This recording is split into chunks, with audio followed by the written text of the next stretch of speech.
Okay, so இன்னும் ஒரு 3-4 days தான் இருக்கு எக்ஸாமுக்கு. அண்ட் அதுக்கு முன்னாடி பாத்தீங்கன்னா அலைட் பேப்பர்ஸ், இந்த டவுன் பிளானிங் இதுக்கான பேப்பர்ஸ் எல்லாமே ஸ்டார்ட் ஆயிருக்கும். ஸோ எல்லாருமே எக்ஸாம்ஸ் எழுத ஆரம்பிப்பீங்க ப்ராபப்லி நாளைக்கு இல்ல நாளையில இருந்து. ஸோ அப்படி எக்ஸாம் ஸ்டார்ட் பண்ணி நீங்க எழுதுறப்ப இது வரைக்கும் பாத்தீங்கன்னா கண்டென்ட் வைஸ் நிறைய நம்ம கிளாஸஸ்ல பார்த்திருக்கோம். இங்க நம்ம டர்சாக் இன்ஸ்டியூட் சேனல்லே பாத்தீங்கன்னா நிறைய videos last 30 days live videos பாத்தீங்கன்னா 30 days சேலஞ்சுன்னு சொல்லி நிறைய கண்டென்ட் போஸ்ட் பண்ணியிருந்தோம். ஸோ கண்டென்ட் வைஸ் இதெல்லாம் எப்படி உங்களுக்கு புரிய வைக்கணும் அப்படிங்கிற பார்ட் எல்லாமே முடிஞ்சிருச்சு. இப்போ இந்த பர்டிகுலர் வீடியோல நான் என்ன உங்களுக்கு சொல்ல போறேன்னா, நீங்க கண்டென்ட்டா தெளிவா படிச்சிருக்க ஒரு விஷயத்தை எக்ஸாம்ல போய் அட்டெண்ட் பண்றப்ப ஒரு சில பாயிண்ட்ஸ் நீங்க மிஸ் பண்றதுனால அந்த क्वेश्चनக்கு தப்பா ஆன்சர் பண்ணிட்டு வந்துருவீங்க. படிக்காம ஒரு क्वेश्चन டோட்டலா தெரியாம இருந்து அதுல மார்க் லூஸ் பண்றது கம்ப்ளீட்லி டிஃபரெண்ட். ஆனா நம்ம படிச்ச கண்டென்ட் நமக்கு தெரிஞ்ச விஷயம் அது அந்த क्वेश्चनல கேட்டிருக்காங்க. ஆனா அதை கரெக்டா புரிஞ்சுட்டு ஆன்சர் பண்ற நேரத்துல நம்ம ஏதோ ஒரு மிஸ்டேக் பண்றதுனால மார்க் லூஸ் பண்றது இருக்குல்ல, அது உண்மையிலேயே ரொம்ப மோசமான விஷயம். அண்ட் அந்த ரீசன்னால தான் நிறைய பேர் போஸ்டிங்கும் மிஸ் பண்ணுவாங்க. ஒரு 2 marks 3 marksல போஸ்டிங் மிஸ் ஆகுறப்ப அது இன்னுமே ரொம்ப பெயின்ஃபுல்லா இருக்கும். ஸோ அப்ப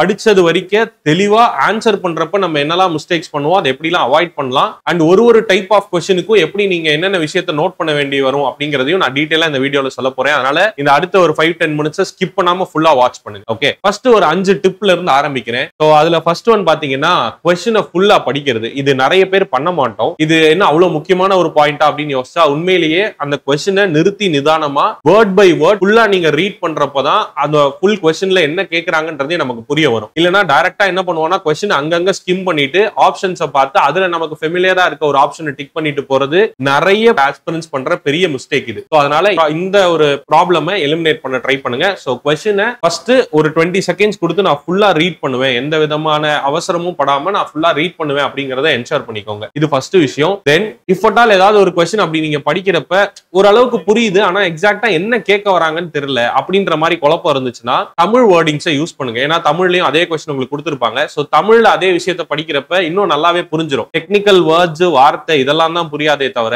என்ன கேட்கறாங்க அப்படிங்கிறது ரொம்ப அழகாவே புரிஞ்சிடும் தமிழ்ல அதே क्वेश्चन நீங்க படிக்கிறப்ப. அதனால அந்த அட்வான்டேஜை யூட்டிலைஸ் பண்ணிக்கோங்க. டெக்னிக்கல் டேர்ம்ஸை புரியறதுக்கு இங்கிலீஷ்லயும் அது என்ன கேட்டிருக்காங்கன்றது புரியறதுக்கு தமிழையும் யூஸ் பண்ணீங்கன்னா ரொம்ப ஈஸியாவே அந்த क्वेश्चனை கிராக் பண்ணிடலாம். சோ தட் ஒரு அளவுக்கு அண்டர்ஸ்டாண்டிங் ப்ராப்ளமா இருக்க क्वेश्चनக்குலாம் இந்த டிப் கண்டிப்பா யூஸ்ஃபுல்லா இருக்கு. நெக்ஸ்ட் ஒன் வந்து பாத்தீங்கன்னா ஆன்சர் பண்றதுக்கு முன்னாடி ஒரு தடவை திருப்பி அந்த क्वेश्चனை படிக்கிறது. மெயினா which of the following is not correct ன்னு கேக்குறதா இருக்கட்டும், இல்ல ஒரு நியூமெரிக்கல் சம்மா இருக்கட்டும், அதுல எல்லாம் வந்து क्वेश्चனை படிச்சிருவீங்க, அதை சால்வ் பண்ற மைண்ட் செட்ல அது ஆப்ஷன்ஸ்ல போவீங்க, இல்ல நியூமெரிக்கலா இருந்தா ரஃப் ஷீட்ல போய் சால்வ் பண்றதுக்கு எழுதுவீங்க. இந்த ப்ராசஸ்லாம் பண்ணி முடிச்சுட்டு திருப்பி அந்த क्वेश्चனுக்கு ஆன்சர் பண்ண வர்றப்ப நம்ம சால்வ் பண்ணி முடிச்சு நமக்கு ஒரு ஆன்சர் கிடைச்சிருக்கும். அதே இது ஆப்ஷன்லயும் இருக்கும், அதை டிக் பண்றதுக்கு நம்ம மைண்ட் ப்ராசஸ் ஆயிரும். பட் ஆனா அந்த क्वेश्चன்ல அதை தான் கேட்டிருக்காங்களா இல்ல வேற ஏதாவது கேட்டிருக்காங்களா அப்படிங்கறத என்ஷூர் பண்ணணும். ஃபார் எக்ஸாம்பிள் இந்த கிரேட் காம்பன்சேஷன், காம்பன்சேட்டட் கிரேட் எல்லாம் அடிக்கடி நான் கிளாஸ்ல சொல்லுவேன். சோ அந்த மாதிரி விஷயங்கள். அப்புறம் எஸ்எஸ்டி கண்டுபிடிக்கிறீங்கன்னா கண்டுபிடிச்சிட்டு 1 வேக்கு கேட்டிருக்காங்களா 2 வேக்கு கேட்டிருக்காங்களா, இந்த மாதிரி ஆன்சரே கிடைச்சிட்டாலும் அதுதான் அங்க கேட்டிருக்காங்களா அப்படிங்கறத திருப்பி ஒரு தடவை அந்த क्वेश्चனை ரீட் பண்றதுல தப்பே கிடையாது. அதனால நியூமெரிக்கல்ஸ் ஸ்டேட்மெண்ட் பேஸ்டு क्वेश्चன்ஸ்க்கெல்லாம்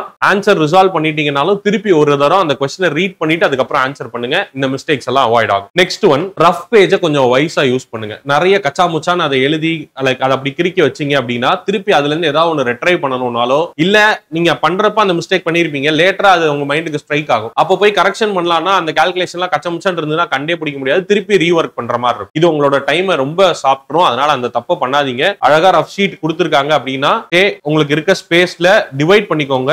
அண்ட் அதுல ஃபர்ஸ்ட் क्वेश्चन தான் அதுல இந்த ஃபர்ஸ்ட் क्वेश्चन இருக்க ஏரியால அதை மட்டும் எழுதுறது. இந்த மாதிரி அந்த ரஃப் ஷீட்டை ப்ராப்பரா யூட்டிலைஸ் பண்ணுங்க. சோ தட் உங்களுக்கு திருப்பி ஏதாவது மிஸ்டேக்ஸ் பண்ணிருக்கீங்க அதை ரிட்ரைவ் பண்ணணும், திருப்பி போய் அதை செக் பண்ணணும்னா ரொம்ப ஈஸியாவே முடிஞ்சிடும். क्वेश्चन நம்பரும் எக்ஸாக்ட்டா என்ன क्वेश्चन நம்பரோ அதே போட்டு எழுதுனீங்கன்னா ரொம்ப ஈஸியா இருக்கும். தென் ஃபிஃப்த் பார்ட் ரொம்ப முக்கியம். நான் இதை அடிக்கடி கிளாஸ்ல சொல்லிட்டே இருப்பேன். நிறைய ஸ்டூடெண்ட்ஸ் பிராக்டிஸ் பண்றதும் இதுவா தான் இருக்கும். ஃபர்ஸ்ட் தியரிட்டிக்கல் क्वेश्चंस எல்லாம் ஃபர்ஸ்ட் 1 hour 1.5 hours அடிச்சு முடிச்சிருங்க. அதுக்கப்புறமா அது தெரிஞ்ச ப்ராப்ளமாவே இருக்கட்டும், அது ரொம்ப ஈஸியா 2 ஸ்டெப்ல ஆன்சர் வரதா எப்படியா வேணா இருக்கட்டும், பட் அதை கொஞ்சம் லாஸ்ட்ல வச்சுக்கோங்க. அதாவது ஃபர்ஸ்ட் தியரிட்டிக்கல் முடிச்சுட்டு அதுக்கப்புறம் இருக்கிற டைம்ல வச்சுக்கோங்க. ஏன் இது சொல்றேன்னா நியூமெரிக்கல் சால்வ் பண்றப்ப ஒரு சில விஷயம் ஈஸியா தான் இருக்கும், அதெல்லாம் சால்வ் பண்ணிடலாம் அப்படின்னு தான் இருக்கும். பட் சால்வ் பண்ண இறங்குனதுக்கு அப்புறம் ஒரு சின்ன மல்டிபிளிகேஷன்ல இல்ல டிவிஷன்ல இல்ல ஏதோ கேன்சல் அவுட் பண்ற இதுல நம்ம அங்க சிக்கிப்போம். நம்ம மைண்ட் என்ன சொல்லணும்னா இல்ல இதோ வந்துட்டு ஆன்சர் அவ்வளவுதான், இதோ இங்க வந்துட்டு வந்துட்ட, இதை சால்வ் பண்ணிட்டு நம்ம டைமை சாப்பிட்டுக்கிட்டே இருக்கும், நமக்கே தெரியாது. அந்த மாதிரி ஒரு கொஸ்டினுக்கு 5 நிமிஷத்துல இருந்து 10 நிமிஷம் வரைக்கும் ஸ்பெண்ட் பண்ணிட்டீங்கன்னா, இது மாதிரி ஒரு 4-5 நியூமெரிக்கல்ஸ்க்கு பண்ணீங்கன்னா லாஸ்ட்ல நீங்க ஒரு 10 கொஸ்டின் பார்க்கவே முடியாம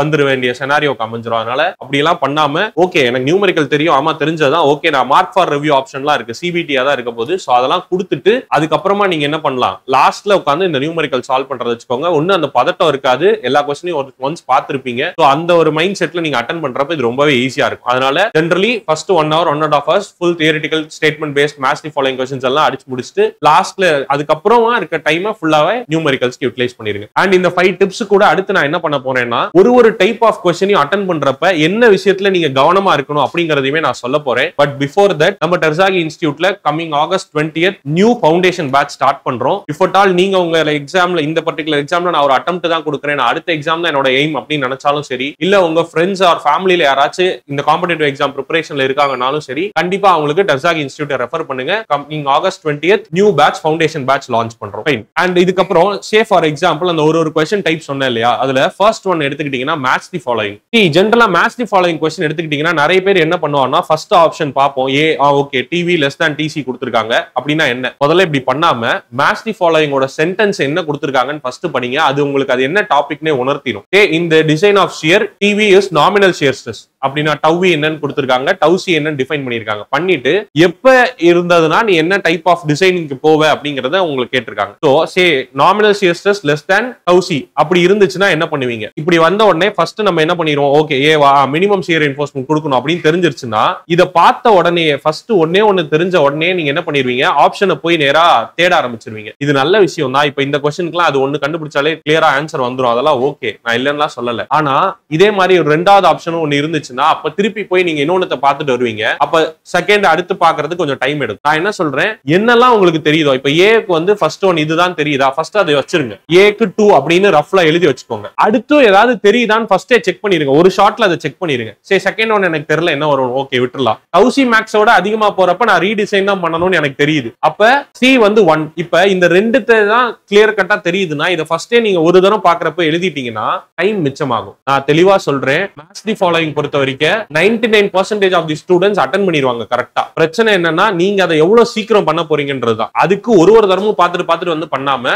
ஒரு தரம் அதை ஃப்ளோல பாத்துருங்க. பார்த்து முடிச்சுட்டு எதெல்லாம் உங்களுக்கு தெரியுதோ அதை மட்டும் எழுதிட்டு அதுக்கு ஆப்ஷன் என்ன வருதுன்னு பிக் பண்ணீங்கன்னா அது முடிஞ்சிடும் ஈஸியா. Okay fine. இது மேட்ச் தி ஃபாலோயிங் பொறுத்த வரைக்கும். நெக்ஸ்ட் இந்த ரெஸ்பெக்டிவ்லிங்கிற வார்த்தையோ இல்ல என்ன ஆர்டர்ல உங்களுக்கு ஆப்ஷன்ல கேட்டிருக்காங்கன்றதுலயோ கவனமா இருக்கணும். அதுல ரொம்ப முக்கியமான क्वेश्चन இது. எனக்கு தெரிஞ்சு இது நிறைய பேரோட என்ன சொல்றது மார்க்க சாப்பிட்ட ஒரு क्वेश्चन இது. சோ இங்க பாருங்களேன், இதுல என்னன்னா வால்யூம் ஆஃப் சாலிட்ஸும் வால்யூம் ஆஃப் வாய்ட்ஸும் சேம்னு கொடுத்திருக்காங்க. வால்யூம் ஆஃப் வாய்ட்ஸும் வால்யூம் ஆஃப் சாலிட்ஸும் சேம்னு கொடுத்துட்டாங்க. நம்ம கிட்ட பொராசிட்டி வாய்ட் ரேஷியோ கேக்குறாங்க. நமக்கு ஃபர்ஸ்ட் என்ன தெரியும், வாய்ட் ரேஷியோ வந்து VV by VS னு தெரியும். சோ ரெண்டும் சேம்னா கேன்சல் அவுட் ஆயிரும், 1 வரும் தெரியும். அப்புறம் அதை வச்சு n கண்டுபிடிப்போம், ஃபார்முலா போட்டு 0.5 னு தெரிஞ்சிரும். என்ன பிரச்சனைனா நீங்க கண்டுபிடிச்ச ஆர்டர் EU N அப்போ 1 0.5 னு நம்ம மைண்ட் சொல்லி இதை டிக் பண்ணிரும். பட் அவங்க என்ன ஆர்டர்ல கேட்டிருக்காங்கன்னா பொராசிட்டியும் வாய்ட் ரேஷியோ. அப்ப இங்க உங்களை வெறும் பொராசிட்டி வாய்ட் ரேஷியோ இவனுக்கு தெரியுதான்னு மட்டும் செக் பண்ணல, क्वेश्चन எவ்வளவு அட்டென்டிவா நீங்க பாக்குறீங்கன்றதும் செக் பண்றாங்க. சோ அப்ப இதையும் உங்களை சேர்த்து தான் செக் பண்றாங்க. அந்த ரீசன்னால நீங்க இதுக்கு தான் நான் சொன்னேன், क्वेश्चन ஒரு தடவை சால்வ் பண்ணதுக்கு அப்புறம் திருப்பி ஒரு தடவை क्वेश्चन படிச்சுட்டு ஆன்சர் பண்ணுங்க அப்படின்னு. சோ அப்ப இதுக்கு ஆன்சர் சி தான் வந்து correct option. Next formula question. டிஎன்பிஎஸ்சில நிறைய டைரக்ட் ஃபார்முலா क्वेश्चन கேட்பாங்க. எப்பெல்லாம் டைரக்ட் ஃபார்முலா क्वेश्चन தெரியுதோ தயவு செஞ்சு ஆப்ஷன்ஸ் பார்க்காதீங்க. இதே क्वेश्चनக்கு சிசிக்கு எந்த கேண்டிடேட்டை கூப்பிட்டு கேட்டாலும் டைரக்ட் ஃபார்முலா சொல்லிடுவாங்க. ஆனா ஆப்ஷனை பார்த்ததுக்கு அப்புறம் அதை யோசிக்கணும்னா கஷ்டம். கரெக்ட் தானே? நிறைய क्वेश्चन இந்த மாதிரி தான் ஆகும். ஃபார்முலா பேஸ்டா டைரக்டா நிறைய டிஎன்பிஎஸ்சில கேக்குறாங்க. ஃபார்முலாவா இருந்துச்சுன்னா இந்த ஸ்டேட்மெண்ட்டை நல்லா வாசிச்சுட்டு எதோட ஃபார்முலாவை கேட்கறாங்கன்னு புரிஞ்சுட்டு கண்ணை மூடி நீங்க அந்த ஃபார்முலாவை யோசிச்சு அதை எழுத கூட செஞ்சிருங்க ரஃப் ஷீட்ல. ஓகே இதான் அதோட ஃபார்முலா ஒரு தடவை எழுதிட்டு அப்புறமா ஆப்ஷனை பாருங்க. தேவையில்லாத கன்ஃபியூஷன்ஸ் அவாய்ட் பண்ணிடலாம். டைரக்ட் ஃபார்முலா क्वेश्चनக்கு நீங்க ஆப்ஷன்ஸ் பாத்தீங்கன்னா அவுட். சோ அதனால தெளிவா டைரக்ட் ஃபார்முலா क्वेश्चनக்கு ஃபார்முலா ஃபர்ஸ்ட் எழுதிட்டு அதுக்கப்புறமா 1 or 2 மிஸ்டேக்ஸ் சின்னதா இருக்கிறது நம்ம அதுக்கப்புறம் அந்த ஆப்ஷன்ஸ் பார்த்து ரெக்டிஃபை பண்ணலாம். இல்லைனா மேல ஸ்கொயர் வருமா வராதா, D30 மேல வருமா D60 மேல வருமா, இதுலயே குழப்பமாயிரும் ஆப்ஷன்ஸ் பாத்தீங்கன்னா. சோ அதனால டைரக்ட் ஃபார்முலாக்கு என்ன ரூல், ஆப்ஷன்ஸை பார்க்க கூடாது. Okay right. நெக்ஸ்ட் நியூமரிக்கல்ஸ் பொறுத்த வரைக்கும் இதுவும் நான் ஆல்ரெடி சொல்லியிருந்தேன். Be it any numerical, be it any unit, first விஷயம் கொஸ்டின்ல என்ன கொடுத்துருக்காங்க, என்ன கேட்டிருக்காங்க, இதை எழுதுங்க. என்ன டாபிக் ரிலேட்டடான விஷயம் இது, இதை எழுதுங்க, முடிஞ்சு. இப்ப பாருங்களேன், ரிலேட்டிவ் டென்சிட்டின்ற வார்த்தை இருக்கு. ரிலேட்டிவ் டென்சிட்டி ரிலேட்டடான கொஸ்டின் இது. என்ன கொஸ்டின்ல கொடுத்துருக்காங்க? Difference between maximum void ratio and minimum void ratio அப்படின்னா என்னது? இ மேக்ஸ் மைனஸ் இ மினிமம் கொஸ்டின்ல கொடுத்துருக்காங்க 0.3. சரி, அப்புறம் ரிலேட்டிவ் டென்சிட்டியும் கொஸ்டின்ல கொடுத்துட்டாங்க 66.6%. இப்ப ரிலேட்டிவ் டென்சிட்டி தான் நமக்கு டாபிக்னு புரிஞ்சிச்சு. அப்புறம் வாய்ட் ரேஷியோ ஒன்னு கொடுத்திருக்காங்க. இது என்னவா இருக்கலாம்னா நேச்சுரல் வாய்ட் ரேஷியோவா இருக்கலாம். ஓகே, சோ பிகாஸ் அந்த வாய்ட் ரேஷியோன்னு சொல்லி வெறுமே மென்ஷன் பண்ணிருக்காங்க. எதுவும் டைரக்டா கொடுக்கல இ நேச்சுரல், பட் நீங்க அப்படி எடுத்துக்கலாம். Next void ratio at the loosest ஸ்டேட்னா என்னது? என்ன கேக்குறாங்க? இ மேக்ஸ் கேக்குறாங்களா, இ மினிமம் கேக்குறாங்களா? லூசஸ்ட் ஸ்டேட்ல வாய்ட் ரேஷியோ அதிகமா இருக்கும். அப்பனா இ மேக்ஸ் தான் உங்ககிட்ட கேக்குறாங்க. இதை புரிஞ்சுக்கணும். இப்போ அகைன் என்ன பண்றதுன்னு தெரியல, சால்வ் பண்றதுக்கு என்ன பண்ணணும் தெரியல. ஒன்னும் இல்ல, ஆர்டிக்கு ஃபார்முலா உங்களுக்கு தெரியும். அதை ஃபர்ஸ்ட் எழுதிருங்க. E max minus e nat divided by e max minus e minimum. இதை எழுதிட்டு இப்ப உங்களுக்கு கொடுத்திருக்கிறதுல என்னெல்லாம் விஷயங்கள் இருக்கோ, இது ஆர்டிக்கு அவங்க ஆல்ரெடி கொடுத்திருக்காங்க. அதை பெர்சன்டேஜ்ல இல்லாம டெசிமல்ல மாத்தி எழுதுங்க. இ மேக்ஸ் மைனஸ் இ மினிமம் உங்களுக்கு क्वेश्चनல 0.3 கொடுத்திருக்கு. அதை இங்க மல்டிப்ளை பண்ணுங்க. தென் இ நேச்சுரல் தான் क्वेश्चनலயே இருக்கு, என்னது 0.4ன்னு, அதை அந்த சைடு எடுத்துட்டு போங்க. இ மேக்ஸ் கிடைச்சிரும். சோ டைரக்டா எடுத்த உடனே நியூமரிக்கல் பொறுத்த வரைக்கும் இதுதான் உங்களுக்கு மைண்டுக்கு வந்துரும்னு எதிர்பார்க்கவே பார்க்காதீங்க. அப்படியாப்பட்ட நியூமரிக்கல்ஸ் எல்லாம் இருக்கு, அதெல்லாம் கொடுத்துருவாங்க, அது வேற. பட் அதை தாண்டி இதுவுமே அப்படியாப்பட்ட ஒரு நியூமரிக்கல் தான். பட் சொல்றேன், சோ அப்ப ஒரு நியூமரிக்கல் பாக்குறீங்கன்னா ஃபர்ஸ்ட் விஷயம் பேனிக் ஆகாம என்ன கொடுத்திருக்காங்க, என்ன கேட்டிருக்காங்க, எந்த கான்டெக்ஸ்ட பத்தி பேசுறாங்க, அந்த கான்டெக்ஸ்ட் ரிலேட்டடா எனக்கு என்ன ஃபார்முலா தெரியும், இத மூணுத்தை எழுதுங்க. given to find அந்த ஃபார்முலா, கான்டெக்ஸ்ட்க்கு தெரிஞ்ச ஏதாவது ஒரு ஃபார்முலா, இதை எழுதிட்டு அதுக்குள்ள இருக்கிறத மாத்தி மாத்தி கொடுத்திருப்பாங்க. அதை பிச்சு பிச்சு போட்டு சால்வ் பண்ண வேண்டியதா வேலை. அகைன் இதுல யூனிட் இல்ல, பிரச்சனை இல்ல. பட் யூனிட் இருந்துச்சு அப்படின்னா தயவு செஞ்சு கொஸ்டினை ஒரு தடவை சால்வ் பண்ணிட்டு படிங்க.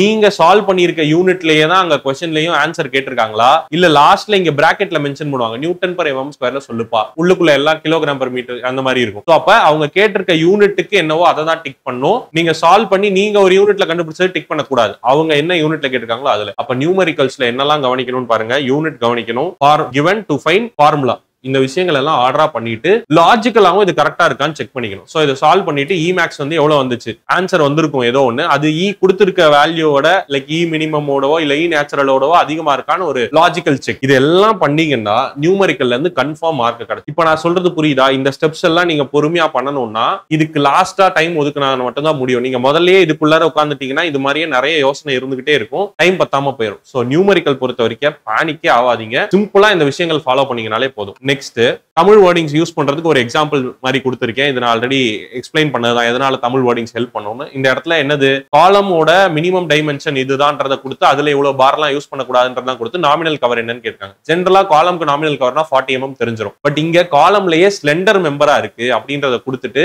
அதுல நான் பாரே 12 mm சைஸ்க்கு மேல யூஸ் பண்ண மாட்டேன், அப்படி இருக்கப்ப நீ எவ்வளவு கவர் கொடுப்பேன்னு கேட்டிருக்காங்க.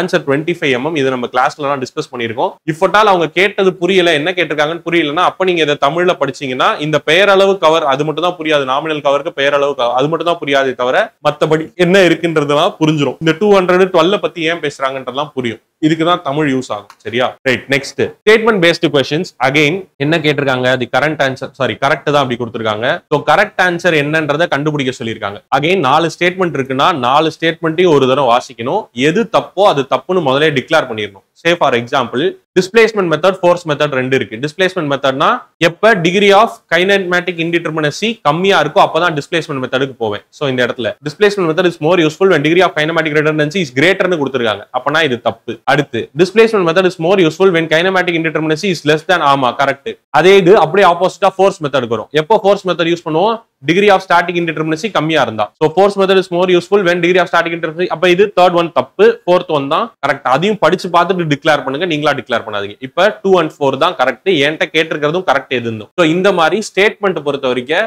ஃபர்ஸ்ட் क्वेश्चन வாசிக்கணும், எது கரெக்ட் எது தப்புன்னு பிரிக்கணும், அவ்வளவுதான். இது வரைக்கும் பண்ணிட்டு அப்புறமா क्वेश्चनல கரெக்ட் கேட்டாங்களா தப்பு கேட்டாங்களான்னு பார்த்துட்டு தான் ஆன்சர் பண்ணணும். ஓகே சரி. Next big the wrong statement. இதுவும் அதே மாதிரி தான். ஸ்டேட்மெண்ட்டை வாசிங்க, கரெக்டா இருக்குன்னு தெரிஞ்ச உடனே. இப்ப பாருங்களேன், இதுல எல்லாம் ஃபோர்த் ஒன்னுக்கு நிறைய பேருக்கு எனக்கு இது தெரியும் அப்படின்னு இருக்கும். பட் ஆனா ஓகே, அவன் உங்ககிட்ட இதை கேட்கல, அவன் ராங் எதுன்னு தான் கேட்டிருக்கான். சோ மீதி ரெண்டும் ரைட்டு, அப்ப ராங் வந்து சி மட்டும் தான், அப்ப இதை மட்டும் டிக் பண்ணும். ஓகே.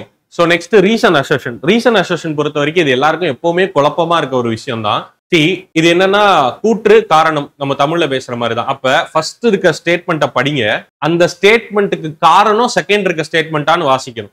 படிக்கிறப்ப அப்படி படிக்கணும். Say for example, engineering stress strain curve does not give the true indication and deformation. Engineering ஸ்ட்ரெஸ்ல வந்து லைக் இன்ஜினியரிங் ஸ்ட்ரெஸ் ஸ்ட்ரெயின்னா என்னது, நான் கிராஸ் செக்ஷனை வந்து இனிஷியலா இருக்க கிராஸ் செக்ஷனே கன்சிடர் பண்ணிப்பேன். ஆனா ட்ரூ ஸ்ட்ரெஸ்னா என்ன ஆகும், எனக்கு அந்த கிராஸ் செக்ஷன் சேஞ்ச் ஆனதுக்கு அப்புறம் என்ன வருதோ அதை பேசுறதா ட்ரூ.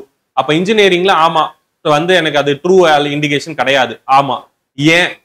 இப்ப அந்த ஸ்டேட்மெண்ட்டை படிச்சுட்டு ஏன் the engineering stress strain curve of the metal is based on entirely original dimension but actual கேஸ்ல அப்படி ஒரிஜினல் டைமென்ஷன் இருக்காது. இந்த காரணத்தினாலதான் எனக்கு அது டைரக்ட் இண்டிகேஷன் எடுத்துக்க முடியல. ஆமா கரெக்ட். சோ இதனாலதான் அது வந்துச்சு அப்படிங்கிற மாதிரி இருந்துச்சுன்னா தான் நீங்க ரெண்டுமே கரெக்ட் எக்ஸ்பிளனேஷன் போட முடியும். சில சமயம் ரெண்டு இண்டிபெண்டன்ட் ஸ்டேட்மெண்டா இருக்கும், இது தனி இது தனி. அந்த நேரம் அதுக்குள்ள ரிலேஷன் வராது, அந்த டைம்ல நீங்க அதை போடக்கூடாது. ஸோ இது மட்டும் கொஞ்சம் கேர்ஃபுல்லா இருக்கணும் ரீசன் அசெஷன் பொறுத்த வரைக்கும். இந்த மாதிரி கொஸ்டினை பார்த்து அதை ஆன்சர் பண்ற ஸ்கில் ஒன்று இருக்குல்ல, இது ரொம்ப ரொம்ப முக்கியம் ஒரு காம்படிட்டிவ் எக்ஸாமுக்கு. நீங்க கண்டென்ட்டா எவ்வளவு வேணா படிங்க, கண்டென்ட்டா எவ்வளவு வேணா தெரிஞ்சு வச்சுக்கோங்க.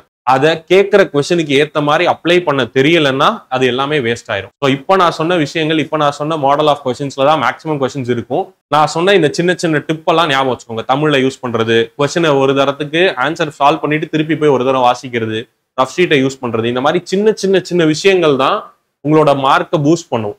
ஏன்னா இதே சின்ன விஷயங்கள் பண்ணாம போறதுனாலதான் அந்த மார்க்ஸ் எல்லாம் போகுது. ஸோ தயவு செஞ்சு இதெல்லாம் ஃபாலோ பண்ணுங்க. அண்ட் இந்த டிப்ஸ் எல்லாம் எவ்வளவு உங்களுக்கு யூஸ்ஃபுல்லா இருக்கு அப்படிங்கறத இப்பவும் சொல்லுங்க. எக்ஸாம் முடிச்சுட்டு வந்து மறக்காம கமெண்ட்ஸ்ல போடுங்க. இன்னொரு வீடியோல மீட் பண்ணுவோம். Thank you all. Bye by.